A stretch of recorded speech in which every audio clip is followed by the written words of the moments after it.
बिस्मिल्लाहिर्रहमानिर्रहीम, अस्सलाम वालेकुम। पूरे मुल्क में एक इत्मीनान सा आ गया है जिस तरह से हाई कोर्ट का फ़ैसला आया है और फिर उसके बाद इस्लामाबाद हाई कोर्ट का भी फ़ैसला।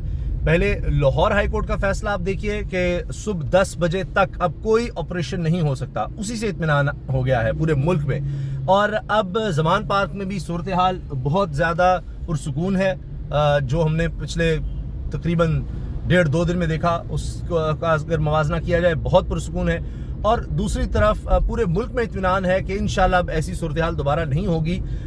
इस्लामाबाद हाई कोर्ट में जो फैसला है उस पर बहुत से लोग बात कर रहे हैं कि जी वो इमरान खान साहब की जो दरख्वास्त थी वो मनसूख हुई है, वो रद्द हुई है, लेकिन दूसरा पहलू नहीं बता रहे कि किस तरह से ये भी इमरान खान साहब की रिलीफ इस तरह है कि अदालत ने फैसले में इस्लामाबाद हाई कोर्ट ने कहा है कि जो अदालत है जहां पर ये केस चल रहा है, कंसर्न्ड अदालत जो है, उस दर जाकर आप यही गारंटी जो ख्वाजा हारिस साहब इमरान खान साहब के वकील हैं उन्होंने दी कि इमरान खान साहब हर सूरत में 18 मार्च को पेश होंगे।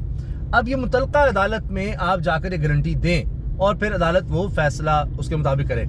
अब उसमें भी इंशाल्लाह इमरान खान साहब को रिलीफ ज़रूर मिलेगा। उसकी वजह ये है कि ये जो है ये कंप्लायंस के लिए होता है ऑर्डर, ये कोई सज़ा के लिए नहीं या बाकायदा गिरफ्तार करने के लिए नहीं होता। इसलिए कि अदालत ने कोई अभी तक फैसला तो सुनाया नहीं है, तो कोई सज़ा तो अभी तक दी नहीं है। ये सिर्फ इसलिए है कि अदालत जब तक केस चल रहा होता है तो कानून ये चाहता है कि जब तक केस चल रहा है तो मुल्ज़िम अदालत में अपनी पेशी यकीनी बनाए कि वो कहीं चला ना जाए। तो इमरान खान साहब ने कहाँ जाना है वो अदालत को मुतमईन कर देंगे इंशाल्लाह। कल ही उनके वकला जब इस्लामाबाद हाई कोर्ट मुतमईन हुई है तो तभी उन्होंने रेफ़र किया है कि आप नीचे जाकर ये करें, और रिमार्क्स थे कि हम ऐसा कोई हल निकालेंगे कि अदालत का वक़ार भी हो। वो अदालत जिसने नाकाबिल ज़मानत वारंट गिरफ्तारी जारी किए हैं उसके पास इमरान खान साहब चले जाएंगे, उनके वकला चले जाएंगे, वहाँ यकीन दहानी करवा देंगे और फिर उसमें इंशाल्लाह पेश हो जाएंगे।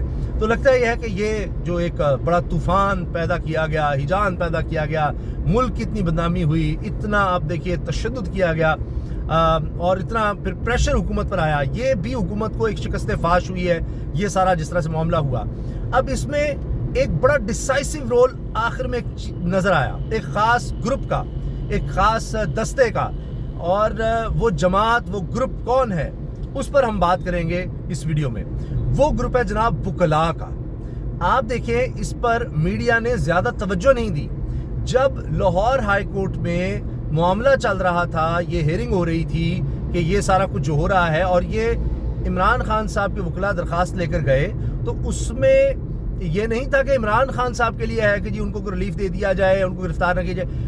वो दरखास्ती इंसानी हुकूक के हवाले से, बुनियादी इंसानी हुकूक सल्ब किए गए हैं। जिस तरह से पुलिस का ऑपरेशन किया गया है, जिस तरह वहाँ पर औरतों, बच्चों, बूढ़ों पर, जवानों पर शेलिंग की गई है, आप वो मनाजिर देखें, तस्वीरें देखें। इतने शेल्स हैं कि गिनना मुश्किल है। हज़ार शेल्स। यानी इमरान खान साहब के सिर्फ घर में इतने शेल्स फेंके गए हैं, बाहर तो आप छोड़ ही दीजिए।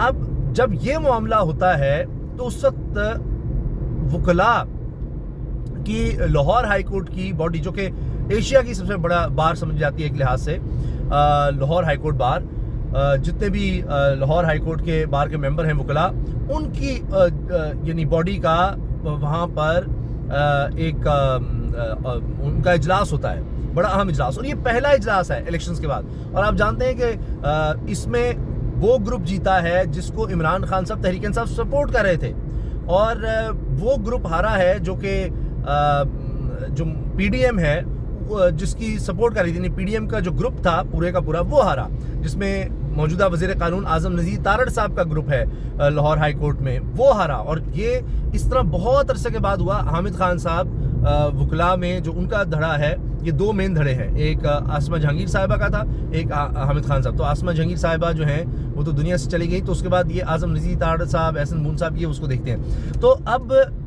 उस धड़े को बड़े अरसे के बाद इस तरह से शिकस्त हुई है, और हामिद खान साहब या तहरीक इंसाफ ने जिनको सपोर्ट किया वो जीते। अब उसमें जो सदर हैं, इसी तरह सेक्रेटरी हैं, उन्होंने भी इसको कंडेम किया सब ने, और इजलास था, फवाद चौधरी भी वहाँ पर थे।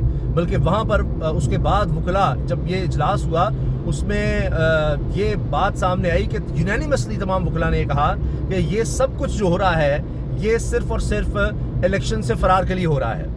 اور اس کے علاوہ جو صدر بار ہیں انہوں نے بھی مزید بات کی، لیکن میں جو اصل بات کرنا چاہ رہا تھا آخر کی بجائے میں وہ پہلے آپ کو بتا دوں کہ وکلاء پھر یہاں پر اکٹھے ہو گئے جب انہوں نے سارا یونانیمسلی وہ ریزولوشن بھی پاس کیا، اس کے بعد کہ جی یہ سب الیکشن کے ڈیلے کرنے کے بہانے ہیں، یہ فوری انسانی حقوق کی جو خلاف ورزی وہاں پر ہو رہی ہے، زمان پارک میں اس وقت تشدد کیا جا رہا ہے، لوگوں پر اس کو بند کیا جائے فی الفور، اور پورے وکلاء برادری کا پاکستان کا پھر اجلاس بلایا جا رہا ہے تاکہ الیکشن کی طرف جایا جائے۔ یہ کیا آئی جی اور یہ سیکٹری چیف سیکٹری سب کہنے جی الیکشن تو ہم کروا نہیں سکتے، سیکورٹی نہیں ہے، وہاں پر انہوں نے اتنی ڈرامے بازی شروع کی ہوئی ہے۔ تو ہوا یہ کہ اس کے بعد وکلاء یہاں پر اکٹھے ہوئے اور پھر یہاں سے پہنچے پیدل زمان پارک تک۔ وہ مناظر بھی ہیں، سڑک پر جا رہے ہیں اور بڑے اس وقت جذباتی اور بڑے چارجڈ تمام وکلاء وہاں سے نکلے ہیں بہت بڑی تعداد میں اور پہنچے ہیں زمان پارک۔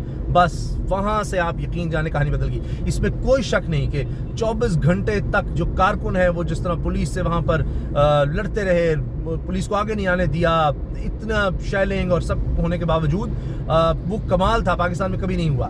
لیکن جب وکلاء پہنچے ہیں تو آپ یقین جانے پولیس کی وکلاء سے جان جاتی ہے۔ وکلاء تحریک آپ کو پتا ہے کتنی کامیاب وکلاء نے تحریک چلائی۔ تو اب ہوتا کیا ہے، وکلاء جب وہاں پہنچتے ہیں تو وہ کنٹرول سنبھال لیتے ہیں زمان پارک کا۔ کارکنوں کو وہ کہتے ہیں کہ اچھا اب آپ یہاں تک رہیں، اطمینان کریں، اب وکلاء آ گئے ہیں، اب زمان پارک کا پورا کنٹرول وکلاء نے سنبھال لیا ہے۔ اور پھر انہیں 3 لیئرز بنا لی، پہلی لیئر جو بالکل پولیس کے سامنے، پھر دوسری اور پھر تیسری زمان پارک تک، بالکل عمران خان صاحب کے گھر تک۔ اب آپ یقین جانے جب یہ وکلاء پہنچے ہیں، نعرے لگاتے ہوئے پہنچے ہیں اور ایسے سے انہوں نے نعرے لگائے ہیں کہ آپ سوچے کہ بتائے بھی نہیں جا سکتے، اتنے یعنی وہ خطرناک طرح کے بھی نعرے تھے۔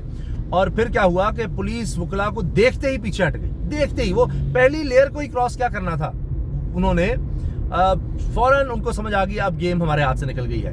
ابھی یہ ذہن میں رکھیے گا کہ ابھی لاہور ہائی کورٹ کا فیصلہ نہیں آیا تھا کہ جس میں لاہور ہائی کورٹ نے کہا جی یہ پولیس آپریشن روک دے۔ یہ اس سے پہلے کی میں آپ سے بات عرض کر رہا ہوں کہ جب وہ ابھی ہیئرنگ چل رہی تھی، پھر اس میں وقفہ آیا جس میں آئی جی کو، چیف سیکرٹری کو اور وہ جو اسلام آباد سے وہ صاحب گرفتار کرنے جو آئے تھے، جو خود ہی پھر کہا جی بے ہوش ہو کے ہاسپٹل پہنچ چکے ہیں، تو خیر وہ ویسے تو ٹھیک ٹھاک تھے، تو اب ان کو بھی بلا لیا گیا، شہزاد بخاری صاحب کو، G D I G operations کو۔ تو اب جب یہ پھر فیصلہ آیا پھر تو بات ہی ختم ہو گئی، لیکن پولیس کو اس سے پہلے اندازہ ہو گیا تھا کہ گیم اب ہمارے ہاتھ سے بالکل ہی نکل چکی ہے، اور پھر پولیس پسپائی اختیار کرتی پیچھے ہٹی، اور پی ایس ایل کا پھر بہانہ بنایا گیا وزیر صاحب کی طرف سے، پنجاب کے نگران وزیر کی طرف سے بھی، کہ جو پی ایس ایل ہے تو اس لیے ہم پیچھے ہو رہے ہیں، ابھی ہم آپریشن ختم کر رہے ہیں، یہ کریں وہ کریں۔ اور اس کے بعد جناب وہ پھر سارا معاملہ جو ہے بالکل ٹھیک ہو جاتا ہے، ساری کہانی بالکل بدل جاتی ہے۔ تو وکلاء کا وہاں پر پہنچنا جو ہے یہ پہلی دفعہ ہے کہ وکلاء برادری جو بڑی متحرک ہے، آئین و قانون کی محافظ، وہ کسی پولیٹیکل لیڈر کے لیے، اس کی حفاظت کے لیے پہنچتی ہے۔ ایسا کبھی نہیں ہوا، کبھی پاکستان کی تاریخ میں نہیں ہوا۔ وکلاء تحریک اپنی جگہ عدالت کے لیے، عدلیہ کے لیے ضرور رہی، لیکن کسی پولیٹیکل سیاستدان، پولیٹیکل رہنما کے لیے ایسا پہلی دفعہ ہوا۔ تو اس نے اب ساری کہانی بدل دی ہے۔ اب یہ پی ڈی ایم کے لیے بڑا مسئلہ ہو جائے گا، کوئی نئے طریقے سے عمران خان کی گرفتاری یا اس طرح کا دوبارہ کوئی ایکشن، یہ کوئی آسان کام نہیں رہا، کیونکہ اب وکلاء آ گئے ہیں اور انہوں نے چیزوں کا کنٹرول سنبھال لیا ہے۔ ویسے تو مجھے بڑی امید ہے کہ اب دوبارہ ایسی نوبت نہیں آئے گی، اس طرح کبھی ایکشن پولیس 100 بار سوچے گی، لیکن اب جب وکلاء آ گئے ہیں اب تو میرا خیال ہے کہانی ہی بالکل ہی بدل گئی ہے۔ اللہ حافظ۔